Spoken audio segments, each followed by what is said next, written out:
National যোগাসন চ্যাম্পিয়নশিপে স্বর্ণপদক জয়ী টিনা খাতুনকে সংবর্ধনা জানালো পুলিশ।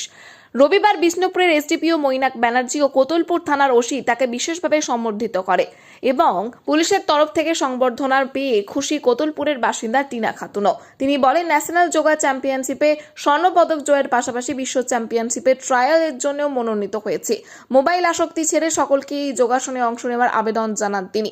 বিষ্ণুপুরের এসডিপিও মৈনাক ব্যানার্জি বলেন, সারা দেশের প্রতিযোগীদের পেছনে ফেলে সোনা জয় করেছে টিনা, আর তার এই কৃতিত্বের সঙ্গে সঙ্গে কোতলপুরের মুখও উজ্জ্বল করলো সে কারণেই উৎসাহের দানের জন্য পুলিশের তরফ থেকে সংবর্ধনা দেওয়া হলো বলে তিনি জানান।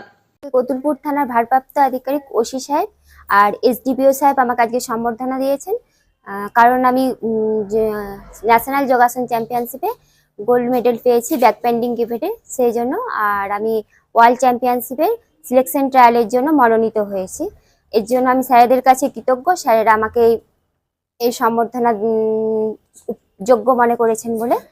আর আমি আরো কৃতজ্ঞতা জানাই আমার ক্লাবের কোতুলপুর 11 প্লেস ক্লাবের সকল সদস্যবৃন্দদেরকে এবং আমার কোচ দীপ্তম্বর হালদার মহাশয়কে। আজকে এই সম্বর্ধনা পেয়ে খুবই ভালো লাগছে। জন্ম যাতে যোগাসনে আসে, বা মোবাইল, এখন সবাই মোবাইল নিয়ে, টিভি নিয়ে সমস্ত কিছু ব্যস্ত, কেউ মাঠে বাচ্চাদেরকে আর দেখতে পাওয়া যায় না অতটা। আমি চাইবো সমস্ত বাচ্চারাই যাতে খেলাধুলায়, বা গার্জেনদেরকেও বলবো, এই বার্তাটা দেবো, যাতে যোগাসনটা তারা বা যে কোনো খেলার সঙ্গে, যে বাচ্চারা যে খেলাতে ইন্টারেস্ট হোক, তাকে সেই খেলার সঙ্গে অন্তত জানে যে কোনো একটা খেলার সঙ্গে তাদেরকে যুক্ত করে। বর্ষে এই যে যোগার উপরে একটা কম্পিটিশন হয়, এটা আমরা বেশিরভাগ লোকই জানি না। আমরা জানতে পারলাম তখন যখন কোতুলপুরের টিনা খাতুন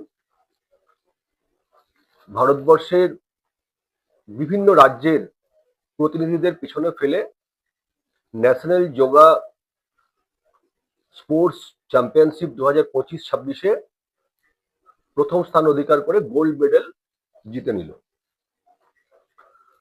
তো এই কারণে কোতুলপুরের মুখ উজ্জ্বল করার জন্য কোতুলপুর থানার পক্ষ থেকে তাকে একটা ছোট্ট সম্বর্ধনা দেওয়ার অনুষ্ঠান আজকে করা হলো।